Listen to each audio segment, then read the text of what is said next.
This video is brought to you by my two books, Practical Music Theory for the Rock Guitarist and The Blues Guitar Bible. Want to learn about modes, harmony, scales, chord substitution and keys? Or maybe you're interested in supercharging your blues guitar rhythm and lead chops. Whatever you're interested in, I guarantee you will be hitting the fast lane to progress with either of these works. Both feature video demonstrations and tutorials, loads of tabs and jam tracks to play along with, and I promise you, everything is explained in crystal clear plain English. Check out the links in the description for more details. Hello chaps, welcome once again to John Robson Guitar Tuition. As always, I do hope you're well. Now, in the early days of rock music in the 1960s, it was a form of music that was evolving out of, what had been called the blues boom, the 60s blues boom. Eric Clapton, Jimi Hendrix, Peter Green, Mike Bloomfield. You know the list of names that we always go through when talking about that genre. Rock music began evolving away from blues. For instance, the songwriting wasn't necessarily always based around the 1-4-5 12-bar blues format, and in terms of melodies and solos, players were starting to branch out a little bit away from the pentatonic and blues scale choices that had held sway up until then. And when we get into the 70s, we start getting players like Ritchie Blackmore, John McLaughlin, Frank Zappa even, and Jan Akkerman and loads of other players who started exploring slightly more exotic scales, which is what I'm about today with this piece of music.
As I'm sure many of you will already have twigged, that was me writing a piece of music and just having a bit of fun using the harmonic minor scale.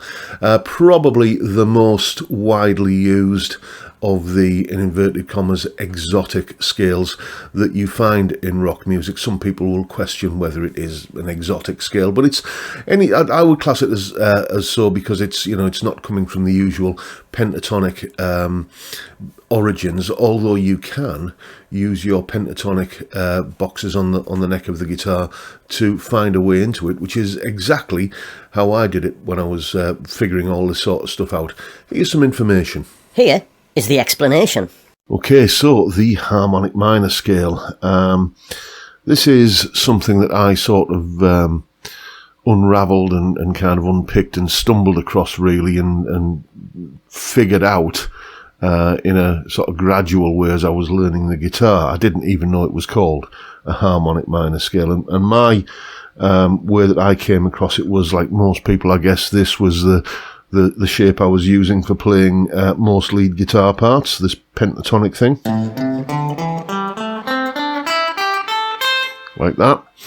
And I kind of knew what notes were in that scale because, you know, I know that this is an A note here because these two strings, the 6th and 5th strings, these two here are pretty easy to figure out where the notes are because you use those all the time for playing bar chords. So I knew that was an A, that was a C, that was a D, and that was an E. And then this note here, well, this is the note that you use to tune the 3rd string to. You know, doing the old school tuning method, so I knew that that was a G note. Okay, so A, C, D, E, G. And, you know, I'll be quite happily playing that scale and jamming around with it over a typical chord sequence in A minor that might go A minor to F to either an E or E7, like that. And those chords bring some other notes along with them for the ride. So I just started to think, I wonder what happens if I start playing those notes in my pentatonic kind of comfort zone.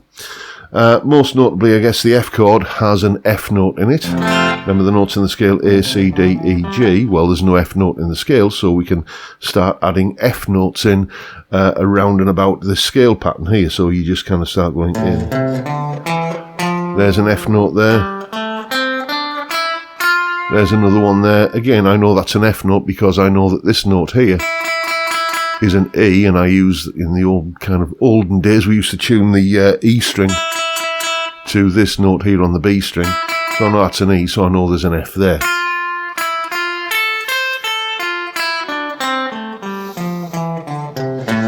And the E chord has this open B string in, so I can start adding B notes in. And again, I'll locate those notes in just, you know, finding them on these two strings here, so I know that's a B note there, and then just thinking about, you know, relative positions of notes based upon the old school tuning method. So I can add in Fs and Bs, so that would give us something like this.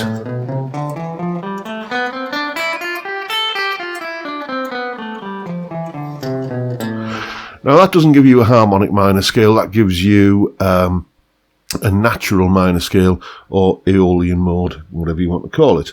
But I began to notice that this E chord here has this G sharp note in it rather than the G. So remember, the G is that open string there, but it's also that note in the scale. So, you know, let's start adding or replacing the G rather with a G sharp. There's the G. Replace it with G sharp. Okay.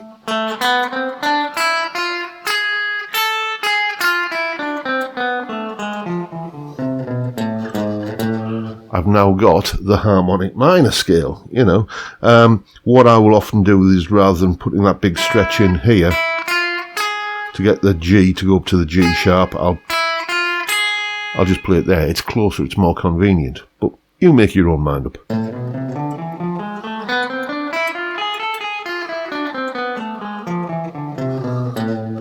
Now, the chords that scale can be used to generate, just basically putting different permutations and combinations of the notes in that scale, well, chords are A minor, B minor 7 flat 5, C augmented, D minor, E major, F major, and the G sharp diminished 7th,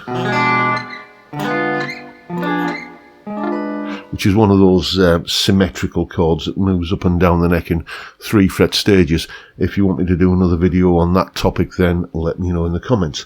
But the thing is, I could see that there was an E chord in that scale and an F chord. So what I would do, just in terms of, rather than thinking all over the neck in terms of learning new scale patterns, I would just play the notes of an F chord, just visualise the shape.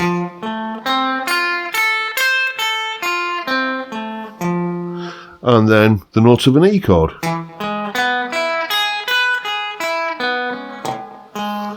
Oops. And then I can just sort of combine those notes.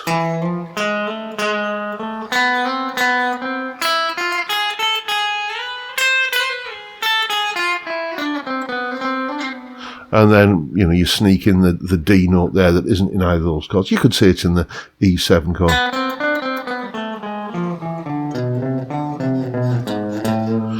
So I can basically think in terms of this F shape and this, or this F chord here, and this E chord, or this F chord, and this E chord, or this F chord,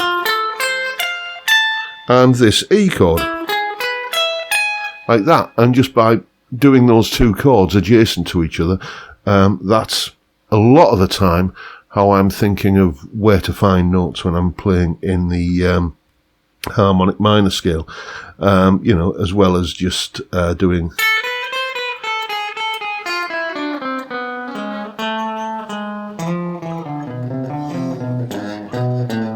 those that just like the basic sort of scale patterns that you can think your way through as you're playing. But when you're sort of in the heat of the moment and you're soloing, just think of like an F chord and an E chord, and you know,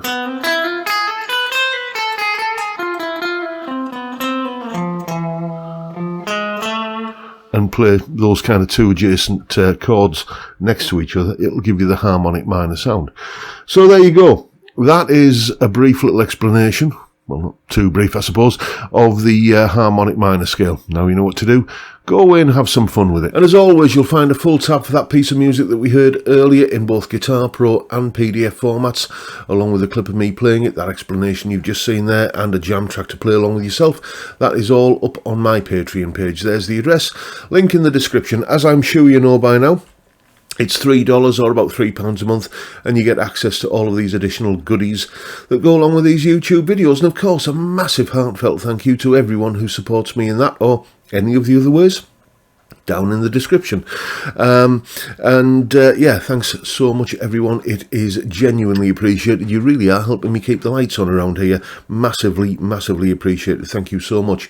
And that is pretty much the video for today, folks. Hope you found it useful and informative in some small way. And if that's the case, please hit the subscribe button and the notification bell if you haven't already done so. Why not drop me a like as well while you're at it? And don't forget, of course, the live stream every Friday, 5 PM UK time. It's beer and chat on a Friday evening. What could be wrong with that? What's not to like, basically? It's a fantastic way to kick off the weekend, and I'd love to see you there if you can make it. But for now, I'll bid you all a good day and say thank you so much for watching. Thank you for your time. Look after yourselves, folks. Stay well, stay safe, and above all, stay sane. Bye for now.